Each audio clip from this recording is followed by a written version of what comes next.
Muito bem, a mulher se fingiu de morta. Ela sobreviveu por um tris. É preciso ter muita tranquilidade, hein? Olha, o que essa mulher viveu, o que a Tainara viveu, num momento de desespero, cada um reage de uma forma. A Tainara foi estuprada, o homem tentou matá-la, achou que tinha conseguido matar, jogou a mulher num rio e foi embora achando que o crime tinha sido executado com sucesso e que ela não voltaria jamais para contar que tinha sido vítima de um ataque brutal do açougueiro do supermercado que ela frequentava. Pela primeira vez, ela vai contar como fez para escapar disso com vida. Ela se fingiu de morta. Parece uma ideia simples, mas se fingir de morto é muito difícil. Vamos ver. Onde eu senti, na hora que ele fez o corte, senti saindo muito sangue. E eu lá fiquei quieta, parada. Fingindo que você já estava desacordada. Sim, porque se eu tivesse reagido, ele teria terminado, porque ele foi ali para fazer. E eu não poderia morrer, porque eu tenho um filho para cuidar, não poderia. Esse é o relato de uma mulher que precisou se fingir de morta para conseguir sobreviver. Porque eu fiquei parada, aí eu vi que ele ia sair, já fechei o olho. Aí eu escutei o som do barulho do carro, dando ré. Aí eu peguei, coloquei a mão no meu pescoço, coloquei a roupa em cima assim do corpo e comecei a minha luta.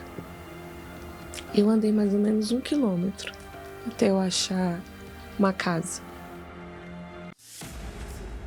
Tainara ainda convive com as sequelas deixadas pelo ataque. Porque faltou um fio de cabelo, o médico falou, para acertar a minha via artéria, para acertar aonde eu tenho os movimentos do braço. Não era para me falar assim, desse jeito. Eu fiquei com sequelas na minha língua. Perdi o movimento da ponta da minha língua, não vai voltar. Eu tive que passar por fono. Ela conhecia o suspeito e jamais imaginou que ele se tornaria o seu perseguidor. Eu lembrei da fisionomia dele quando ele me parou, antes de eu entrar no carro. Lembrei da fisionomia dele, eu falei assim, essa fisionomia é familiar. Aí eu lembrei que era quando eu ia no mercado, comprava carne, às vezes até ele me atendia. Ronan tinha emprego fixo, é casado e está à espera do primeiro filho, na cadeia. Outros feminicídios parecidos foram registrados na mesma cidade e ainda estão sem solução. A pessoa por trás desses crimes seria a mesma? Tainara é uma sobrevivente. Ela foi estrangulada e agredida com golpes de faca no pescoço depois de ter sido abusada por este homem, Ronan João da Silva, que trabalhava como açougueiro no mercado do bairro onde a vítima mora, em Campo Limpo Paulista, no interior de São Paulo. No dia do crime, Tainara saiu de casa cedo, como costumava fazer todos os dias. A mãe dela foi trabalhar, mas o pai e o filho ficaram em casa dormindo. Eu saí de casa, faço sempre o mesmo caminho. Tava chovendo. E uma das ruas que eu tava descendo, tava apontado lá, o carro dele do lado esquerdo e ele do lado direito. Quando eu cheguei, bem na porta do carro dele, ele já estava na frente do meu lado, assim, já com a faca, falando. Só que como eu estava com fone de ouvido, eu não estava escutando. Aí eu tirei, porque eu nem tinha visto a faca. Eu tirei, falei para ele, oi? Aí ele falou assim, entra no carro. Sob a mira de uma faca, o criminoso manteve Tainara refém. Ele sempre com a faca, ele dirigindo com a faca aqui. E eu não podia fazer gesto nenhum. Tipo, tentar abrir a porta assim. Se eu fizesse, levantasse o braço, ele já ficava revoltado e falava, fica quieta. Refizemos o trajeto do criminoso com a vítima. De carro, ele percorreu cerca de 5 quilômetros. Acessou essa estrada de terra, uma área rural de Campo Limpo Paulista, cercada de mato alto e animais, onde não tem movimentação de pessoas. Fortes indícios de que Ronan tenha premeditado o crime. Como vocês podem perceber, uma estrada de terra cercada de matagal. Tem algumas propriedades particulares, só que longe daqui. Um local de difícil acesso, inclusive, para carros, a partir deste ponto onde a gente parou. Tainara, essa é a primeira vez que ela volta para o local do crime. Agora, vamos caminhar um pouquinho aqui, mais próximo de onde tudo aconteceu. E primeiro eu quero saber de você. Qual é o sentimento de voltar aqui? Ver que você fez esse caminho junto com o criminoso e passou aqueles momentos de terror. É bem frustrante, porque, como vocês podem ver, é isso aqui. Só tem mato. No dia não passava carro, não escutava barulho de água.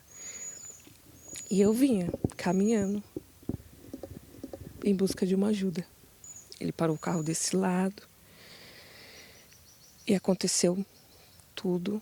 Os cortes foi fora, mas o resto foi dentro do carro. Onde que ele te jogou? Você lembra de um barranco, né? Sim. Eu lembro que desse lado só tinha mato e desse lado era um barranco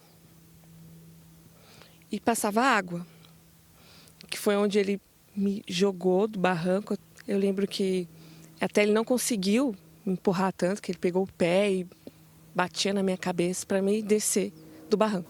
Mas eu lembro que tinha muitos bonecos pendurados, assim, no meio do mato, assim. Eu me senti muito medo. Parecia que eu estava num filme de terror. Eu até falava, meu Deus do céu, onde é que eu tô? Eu preciso sair daqui, eu preciso conseguir ajuda. E a gente quase não escuta barulho de nada. Não tem mesmo civilização por aqui. É mato para todos os lados. Tem algumas poças de água, provavelmente, né, por conta da chuva, porque a terra aqui também está barro. Mas ali para o meio já segue um canavial. É até perigoso andar por ali. Daqui, você saiu correndo depois que escutou ele dando ré no carro.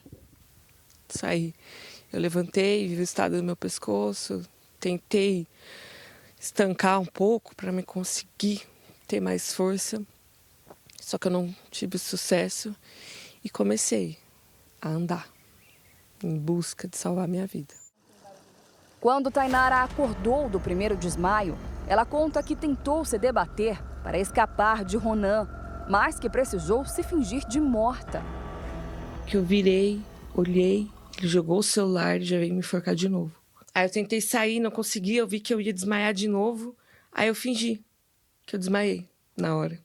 Conforme eu desmaiei, ele abriu a porta do carro, me arrastou para o meio da rua e me deu a primeira facada no meu pescoço. E eu lá fiquei quieta, parada. Fingindo que você já estava desacordada. Sim, porque se eu tivesse reagido, ele teria terminado o que ele foi ali para fazer. Aí ele pegou, me arrastou do outro lado. Tinha um barranco assim, passava água. Como ele não conseguiu, de fato, me jogar, eu fiquei encostada no barranco e a água passando por debaixo. Como se fosse de uma nascente mesmo. Isso, era bem pouquinho assim, não era fundo. Era bem raso assim, que nem tá aqui. E voltar aqui. Tudo indica então que foi aqui. Voltar aqui é bem forte para mim, porque é detalhes que eu lembro das coisas que aconteceu. E você andou muito, né? A gente vê que é um local de mata fechada. Mais pra frente tem mais mato. Pra trás a mesma coisa. E daqui, desse ponto, não se vê civilização. Não tem casa, não tem barulho de pessoas, de veículos, de nada. Não tem. Tanto que eu nunca vim para esses lados. Nem imaginava que teria tudo isso para cá.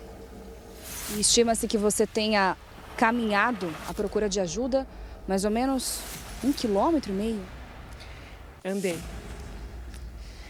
Andei assim, dando 2 passos, ficava muito cansada, descansava um pouco, continuava. E eu sempre falava, eu não posso desistir. Porque veio sim na minha cabeça, tipo, eu vou ficar aqui. Vou conseguir, vou ficar aqui. Mas aí vinha o mais forte, continua, continua, continua. E eu continuei. Em meio à estrada de terra, a vítima encontrou uma casa. Quando os donos da casa abriu a porta e me viu lá na sala deles. Eu pedindo ajuda, socorro, me ajuda. Aí o homem da casa falou, meu Deus do céu, o que aconteceu com você? Onde você estava? E eu queria falar, porque eu escutava minha voz, mas ela não saía.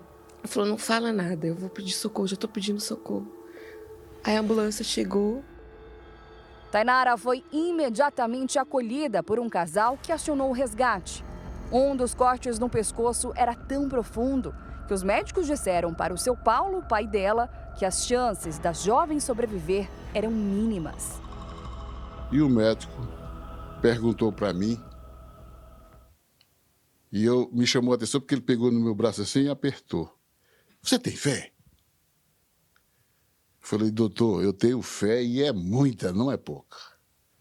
E ele falou, então faça o que você quiser. Se ajoelhe, reze, ore, faça o que você quiser. Que se ela chegar viva em Jundiaí é por causa da tua fé. Enquanto a jovem estava entre a vida e a morte, a polícia foi atrás do criminoso. O carro dele foi flagrado pelo circuito de segurança do município, trafegando em círculos entre os bairros onde ele morava e onde a vítima mora, desde as 4h50 da madrugada. Neste registro, das 6h19, Ronan já estava com Tainara no carro. Logo em seguida, o suspeito foi encontrado e preso em flagrante.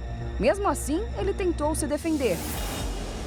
Na audiência, ele confessa o crime de tentativa de feminicídio, mas ele nega o crime de estupro. Segundo ele, eles tiveram uma relação sexual consentida. Após a relação, começaram a discutir, não soube informar o motivo, e aí eles começaram a brigar dentro do carro e acidentalmente ela caiu sobre a faca. Uma alegação sem fundamento nenhum. A prisão dele foi convertida em preventiva e Ronan deve ir a júri popular. Outros 2 feminicídios registrados em bairros vizinhos ao da Tainara e de Ronan seguem sem solução. Para os moradores da região, a forma como os crimes foram praticados é parecida com o caso de Tainara. Em um deles, a mulher recebeu 73 golpes de faca. Era solteira e morava sozinha. Uma delas, eu conheço a irmã delas. Eu tive a oportunidade de conversar. E até hoje ela fala, eu não consegui enterrar minha irmã. Se por um acaso alguma mulher reconhecer ele como sendo autor de crime praticado contra elas, tem que procurar imediatamente a delegacia de polícia e fazer a denúncia, que esse crime vai ser apurado e vai ser mais um crime que ele vai ser julgado. Tainara é viúva. Faz 3 anos que o marido morreu vítima do coronavírus. Junto com o filho de 13 anos e a família, ela tenta reconstruir a vida. Teve dias que eu não queria nem levantar da cama. Eu tomo remédio pra dormir. Eu tomo remédio pra ficar calmo durante o dia. Tomo remédio pra ansiedade. Tenho medo de sair na rua sozinha. Ela diz ter certeza que o assassino pensou que tivesse tirado a vida dela e que só por isso ela sobreviveu. Agora, faz planos para o futuro, isto é, se Ronan permanecer preso. Que tenha a justiça, que eles consigam saber realmente, porque uma pessoa dessa não tem que viver numa sociedade. Por mais que ele pegue 40 anos de cadeia, ele vai sair um dia, ele pode muito bem morar em outra cidade, em outro lugar, e fazer isso com outras mulheres. Não tem como uma pessoa dessa ter uma reabilitação para poder entrar numa sociedade. Muita gente corre risco.